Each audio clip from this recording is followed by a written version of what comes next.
नमस्कार दोस्तों, मैं कुमार अरुण माइंड मेकर्स अड्डा में आपका स्वागत करता हूं।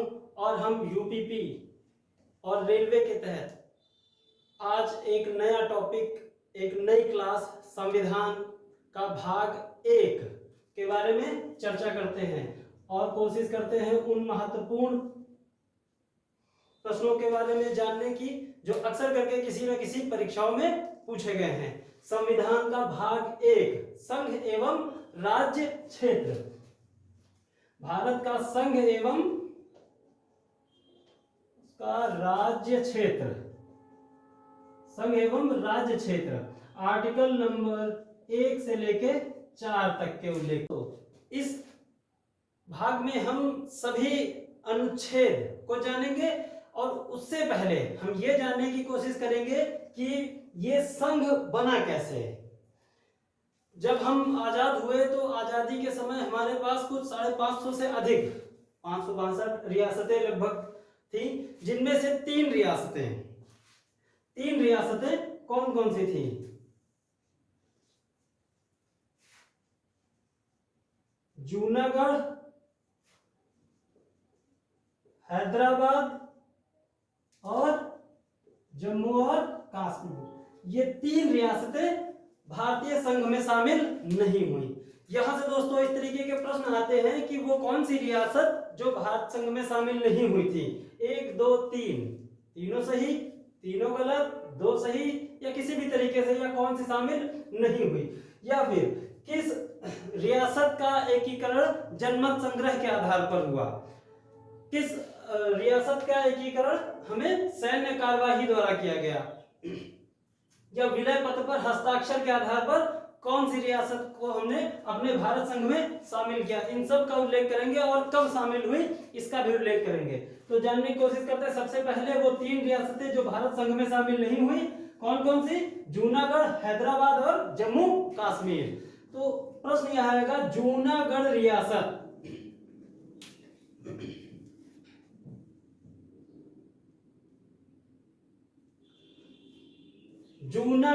रियासत कब शामिल हुई? फरवरी 1948। फरवरी 1948 में। कैसे? जनमत संग्रह द्वारा। जनमत संग्रह द्वारा। यहां का राजा कहां चला गया था? पाकिस्तान भाग गए। हैदराबाद नवंबर 1948।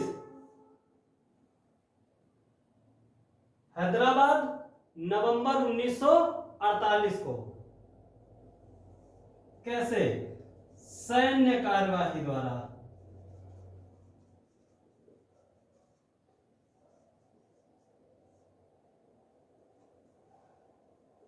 कौन सा ऑपरेशन चलाया गया था?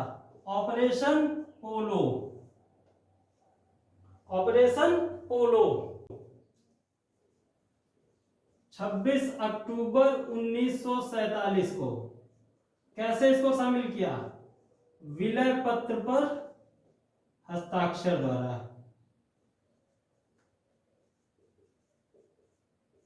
तो दोस्तों यहां पर जो आपके क्वेश्चन आने हैं वो जूनागढ़ रियासत को कैसे सम्मिलित किया गया? जनमत संग्रह द्वारा। हैदराबाद को सैन्य कार्यवाही द्वारा। कौन सा ऑपरेशन चलाया गया? ऑपरेशन पोलो। जम्मू कश्मीर को विलय पत्र। यहाँ का राजा भारत संघ में शामिल होना चाह रहा है, लेकिन प्रजा उसी छछूंदर टुट्टे के पास जाना चाहती है, पाकिस्तान के पास। लेकिन क्या किया जाए, हम भारत वाले हैं ना, अपना देंगे नहीं कुछ आसानी से। अब जब दिया तब दिया, प्यार से दिया, अब नहीं देंगे। जूनागढ़, यहां का राजा भाग के चला गया पाकिस्तान। वो पाकिस्तान के बहुत शौकीन थे जाने के लिए। कहा मिला? छोड़ दिए गए। यहाँ पर हमने, जनता ने कहा कि ऐसा है, हमें भारत के साथ रहना है। भारत ने कहा ठीक है, आओ हम अपनी शरण में ले रहे हैं। भारत बहुत बड़े दिल वाला है। अभी आगे अनुच्छेद में देखेंगे कि जब संविधान बना तो कैसी कंडीशन उत्पन्न हो सकती है कि भारत को या भारत में कोई भी देश किस तरीके से सम्मिलित किया जा सकता है या हो सकता है। तो क्वेश्चन जो जूनागढ़ रियासत जनमत संग्रह द्वारा, हैदराबाद रियासत सैन्य कार्यवाही द्वारा, जम्मू कश्मीर विलय पत्र पर हस्ताक्षर द्वारा। ये आना नहीं चाह रहे हैं, अपनी नेतागिरी दिखा रहे थे। जब नेतागिरी दिखा रहे हैं तो कहा गया ठीक है हमारे पास सैनिक हैं और लड़ लेते हैं। कहाँ लड़ पाओगे, भारत की सेना आधी तो शोर मचा के जीत लेगी कि हैदराबाद रियासत है क्या, शामिल हो गए। आज देख लो हैदराबाद राजधानी बनी बैठी है, राज्य की राजधानी। तो यहां से जो प्रश्न आने हैं वही 3, कौन सी रियासत शामिल नहीं हुई, कौन सी रियासत शामिल की गई। एक प्रश्न और आएगा, रियासतों का एकीकरण, रियासतों का एकीकरण किसके समय में, या कौन जिम्मेदार रियासतों के एकीकरण के लिए। तो दोस्तों रियासतों के एकीकरण की यदि बात कही जाएगी तो वहां पर शामिल होंगे सरदार वल्लभ भाई पटेल। रियासतों का एकीकरण सरदार वल्लभ भाई पटेल, ऑपरेशन पोलो चलाया गया था। तो जब हमारे पास रियासत बन चुकी हैं, राज्य सब भारत संघ में शामिल हो चुके हैं, तो समस्या ये हमारे सामने है कि हम राज्य का बंटवारा कैसे करें, किस आधार पर राज्य बनाएं। तो इसके लिए हमने बहुत सारी समितियां गठित की। तो स्वतंत्रता बाद गठित होने वाली पहली कमेटी, जब रियासतों का एकीकरण कर लिया तब हमारे सामने ये प्रश्न आया कि इस संघ को हम किस प्रकार बंटवारा करें कि इन्हें राज्यों में बनाएं। इसके लिए राज्यों के लिए, राज्य बांटने के लिए जो हमने सबसे पहले समिति बनाई वो थी एस.के. धर, एस.के. धर कमेटी या एस.के. धर आयोग 1947 में गठित हुआ। आजादी के बाद गठित होने वाला पहला आयोग एस.के. धर आयोग, जिसने अपनी रिपोर्ट 1948 में दी और इसने कहा कि राज्यों का गठन भाषाई आधार पर नहीं होना चाहिए। कैसे होना चाहिए? होना चाहिए भौगोलिक, प्रशासनिक व राजनीतिक आधार पर, भाषाई आधार पर नहीं होना चाहिए। लेकिन विवाद होने लगा, तेलुगु वाले अपना मांग रहे हैं, तमिल अपना देख रहा है, सिंधी अपना, पंजाबी अपना। तो इस तरीके से बड़ा विवाद हो रहा था। तो हमने फिर एक आयोग का गठन किया, जेवीपी समिति, जेवीपी कमेटी। और जेवीपी कमेटी की बात करें तो इसमें जो है जवाहरलाल नेहरू, वल्लभ भाई पटेल, पट्टाभी सीतारमैया, जवाहरलाल नेहरू, वल्लभ भाई पटेल, पट्टाभी सीतारमैया, इन्होंने भी यही कहा कि भाषाई आधार पर राज्यों का गठन नहीं होना चाहिए। इन्होंने भी एस.के. धर आयोग की ही बात को सही माना और कहा कि राज्य का गठन भौगोलिक, प्रशासनिक आधार पर होना चाहिए। 1948 में इनका गठन हुआ। विवाद ज्यादा होने लगे। इधर आंध्र प्रदेश में रामल्लू, पोट्टी श्री रामल्लू, इन्होंने धरना प्रदर्शन, अनशन पर बैठ गए कि राज्य का गठन होना चाहिए, एक अलग राज्य का गठन जो भाषाई आधार पर हो। 1953 में रामल्लू की मृत्यु हो जाती है। इनकी मृत्यु हुई, जिसके बाद विरोध प्रदर्शन चालू होंगे। फिर 1953 में एक भाषा के आधार पर, भाषा के आधार पर आंध्र प्रदेश राज्य का गठन किया जाता है। यहां से जो प्रश्न आना है वो सिर्फ यही कि भाषा के आधार पर गठित भारत का पहला राज्य आंध्र प्रदेश। अब जब एक राज्य गठित हो गया तब फिर समस्याएं प्रारंभ कि हमने तो पहले मना कर रखा है, चलो एक काम करते हैं, फिर से एक आयोग गठित करते हैं जिसका नाम है राज्य पुनर्गठन आयोग। 1953 में गठित, 1955 में रिपोर्ट दी, 1953 में गठित हुआ, 1953 में और 1955 में रिपोर्ट दी, और 1956 में इस आयोग के रिपोर्ट के आधार पर 14 राज्य और 6 केंद्र शासित राज्य यूनियन टेरिटरी राज्य बनाए गए। तो यहां से जो प्रश्न आने हैं कि स्वतंत्रता बाद गठित पहला आयोग एसके धर आयोग, भाषा के आधार पर राज्य मानने से इनकार कर दिया। उसके बाद JVP full form Jawaharlal Nehru Vallabh भाई पटेल पट्टाभी सीतारमैया आयोग कमेटी, इसने भी भाषा के आधार पर मना कर दिया। भाषा के आधार पर गठित पहला राज्य आंध्र प्रदेश, राज्य पुनर्गठन 1953 में, और इसने कहा कि 14 राज्य और 6 केंद्र शासित राज्य की बात को इन्होंने स्वीकार किया। जब इस तरीके से राज्य बन गए तो समय समय पर इसमें होता रहा परिवर्तन। जो परिवर्तन हुआ तो उस परिवर्तन से जो प्रश्न आएंगे, उस परिवर्तन से जो प्रश्न आएंगे उन पर कुछ चर्चा कर लेते हैं। उसके बाद पहुंचते हैं आकर के भारतीय संविधान का अनुच्छेद 1, 2, 3, 4। भाषाई आधार पर आंध्र प्रदेश बन गया। जब आंध्र प्रदेश बना तो कई राज्य बने, जैसे कि 69वां संविधान संशोधन 1991, बहुत इंपॉर्टेंट, 69वां संविधान संशोधन 1991 द्वारा दिल्ली को राष्ट्रीय राजधानी का दर्जा दिया गया और यह 1992 में लागू हो गया। दिल्ली राष्ट्रीय राजधानी का दर्जा, 69वां संविधान संशोधन 1991, 92 में यह लागू। 12वां संविधान संशोधन 1962 द्वारा दमन दीव का गठन, 12वां संविधान संशोधन 1962 द्वारा दमन दीव, 14वां संविधान संशोधन 1962 द्वारा पौंडीचेरी, जिसे आप पुडुचेरी कहते हैं,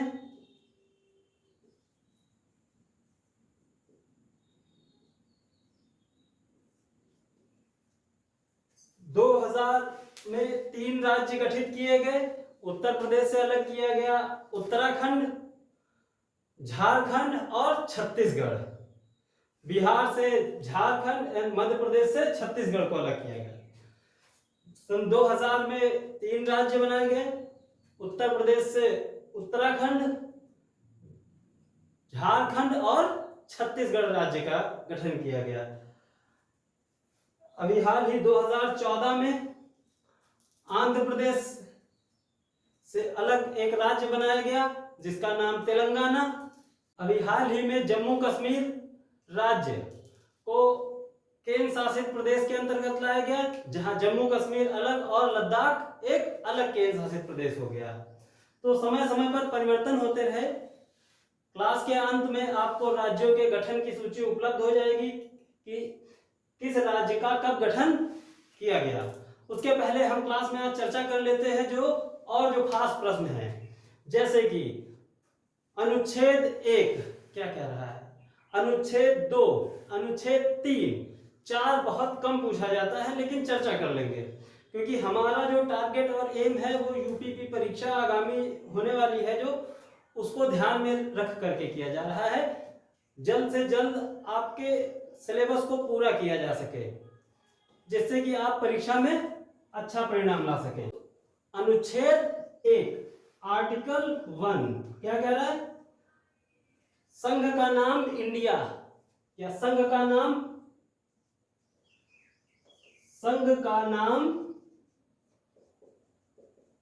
इंडिया अर्थात भारत होगा। अनुच्छेद 1 कह रहा है संघ का नाम इंडिया अर्थात भारत, यानी कि 2 नाम है और ये किसी समझौते का प्रतिफल नहीं है, यहाँ के जनता द्वारा लिया गया निर्णय है। किसी समझौते के तहत इंडिया नहीं बना है कि इंडिया आज जो है इतने साल के लिए इंडिया, ऐसा कुछ नहीं है।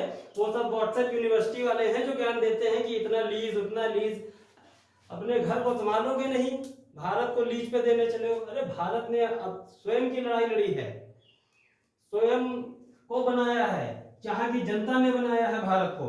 तो संघ का नाम इंडिया अर्थात भारत, जो किसी समझौते का प्रतिफल नहीं है, यहाँ की जनता द्वारा इसका निर्माण किया गया है। आर्टिकल नंबर 2 अनुच्छेद 2, अनुच्छेद 2 में कहा गया है कि ये जो भारत है नए क्षेत्र नए क्षेत्रों के निर्माण या विलय का अधिकार किसके पास? संसद के पास। नए राज्यों के निर्माण या विलय का अधिकार संसद के पास है। कैसे विलय? अब कई तरीके का विलय हो सकता है दोस्तों, जैसे कि किसी देश, कोई देश बहता बहता बहता हमारे देश की सीमा में आ जाए तो वो भी क्या कहलाएगा? भारत। मालदीव बहता बहता आ जाए, अब हमारी सीमा के भीतर आ गए हो तो वो भारत कहलाएगा। या फिर कोई स्वेच्छा से हमारे देश में शामिल हो जाए, वो भी भारत। जैसे श्रीलंका हमारे देश में शामिल हो जाए कि हम स्वेच्छा से अब भारत बनना चाहते हैं, तो भी हम उसे शामिल करके भारत बनाएंगे, अखंड भारत बना लेंगे। या फिर किसी देश, जैसे कोई देश हम पर आक्रमण करे, बदले में जवाब तो देंगे और उस जवाब के एवज में हम उसको जीत लें। जीत तो वैसे भी जाएंगे। आप समझ गए होंगे मैं किसकी बात कर रहा हूं। वो जो हमारा पड़ोसी है पाकिस्तान, जीत तो पाएगा नहीं कभी, तो उसको हम जीत लें तो वो भी क्या कहलाएगा? भारत। अब आप हमारी टेरिटरी में आ गए हैं, आप भारत कहलाएंगे।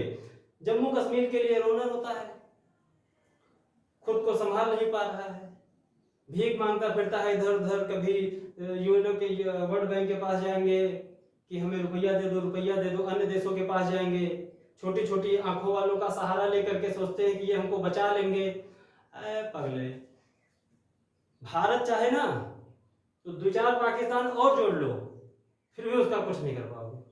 छोटी सी आबादी, जनमत संग्रह, जम्मू कश्मीर में जनमत संग्रह कराते हैं। अरे मैं तो कहता हूं पाकिस्तान का जनमत संग्रह करा लो।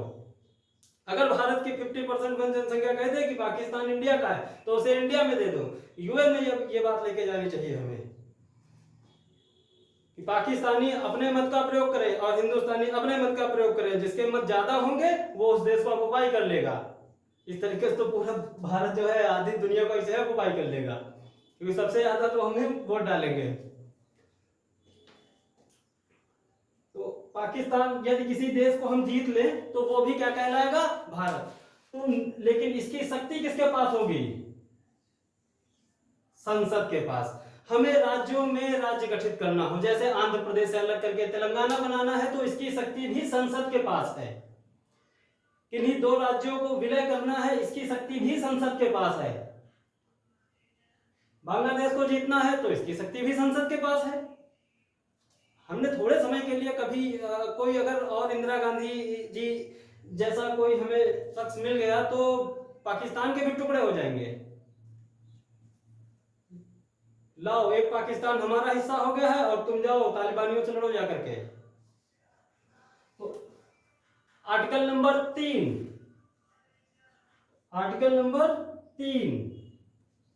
राज्यों के नाम में परिवर्तन व सीमाओं में परिवर्तन का अधिकार किसके पास? संसद के पास। ये संसद के पास है, सारा अधिकार संसद के पास। राज्य है उसका नाम बदलना है या उसकी सीमाओं में परिवर्तन करना है। जैसे अवध प्रांत का नाम बदल के उत्तर प्रदेश कर दिया गया, मध्य प्रांत का नाम मध्य प्रदेश कर दिया गया, उत्तरांचल का नाम बदलकर उत्तराखंड कर दिया गया। तो ये सब जो नाम बदलने का अधिकार है या सीमाओं में, जैसे कि छत्तीसगढ़ अलग कर दिया गया, झारखंड अलग कर दिया गया, तो इसमें परिवर्तन का अधिकार संसद के पास है। और उससे भी खास बात, ये 2 और 3 ये कार्य राष्ट्रपति की पूर्व अनुमति से ही किए जाएंगे। राष्ट्रपति की अनुमति से, उससे पहले अनुमति लेनी होगी कि ऐसा करना है संसद, उसके बाद ही ये किया जाएगा। तो ये, लेकिन मुख्य शक्ति यदि किसी के पास है तो वो संसद के पास है। नामों में परिवर्तन, क्षेत्रों में परिवर्तन, राज्यों में परिवर्तन, ये सब संसद के पास है। और आर्टिकल नंबर 4 आपसे कभी पूछा नहीं गया अभी तक, लेकिन फिर भी यदि पूछा जाए तो आर्टिकल नंबर 2 और 3 के तहत किए गए संशोधन को कोई नंबर नहीं माना जाएगा। यानी कि जो संशोधन किए गए हैं उसका कोई नंबर नहीं दिया जाएगा कि ये एक आर्टिकल हो गया आर्टिकल नंबर 396, ऐसा कुछ नहीं होगा। इसे संशोधन मात्र माना जाएगा, कोई उसे संविधान में नंबर नहीं दिया जाएगा। तो हम एक शॉर्ट चर्चा कर लेते हैं कि इस भाग 1 से जो क्वेश्चन पूछे जा सकते हैं वो किस प्रकार के। कौन कौन सी रियासतें भारत संघ में शामिल नहीं हुई? हैदराबाद, जूनागढ़ और जम्मू कश्मीर। किस रियासत का विलय सैन्य कार्यवाही द्वारा? हैदराबाद। विलय पत्र पर हस्ताक्षर द्वारा कौन सी रियासत मिलाई गई? जम्मू कश्मीर। जनमत संग्रह द्वारा? जूनागढ़। स्वतंत्रता बाद गठित होने वाला पहला राज्य भाषाई आधार पर? आंध्र प्रदेश। उसके बाद दिल्ली को राष्ट्रीय राजधानी क्षेत्र का दर्जा कब दिया गया? 1991 में 69वां संविधान संशोधन, जो कि 1992 में लागू हो जाता है आकर। तो उसके बाद अनुच्छेदों की चर्चा करें। आर्टिकल नंबर 1, संघ का नाम इंडिया अर्थात भारत। 2 नाम है लेकिन किसी समझौते का परिणाम नहीं है। 2 में आर्टिकल नंबर 2 में उल्लेख किया गया है नए राज्यों के निर्माण, नए राज्यों का निर्माण या विलय। किसी देश को अपना बनाना है, किसी देश में हम लंबे समय तक रह रहे हैं तो उस पर भी हम अपना अधिकार देख लेंगे। 3, नामों में परिवर्तन, राज्यों के नामों में परिवर्तन का अधिकार संसद के पास है। तो दोस्तों ये है भाग 1, संविधान का भाग 1, संघ और राज्य क्षेत्र की पहली। तो दोस्तों ये है भाग 1, संघ और उसके राज्य क्षेत्र। नेक्स्ट क्लास में मिलेंगे नए टॉपिक के साथ। तब तक के हमारे चैनल माइंड मेकर्स अड्डा को लाइक कीजिए, सब्सक्राइब कीजिए और अपने दोस्तों को शेयर कीजिए। धन्यवाद।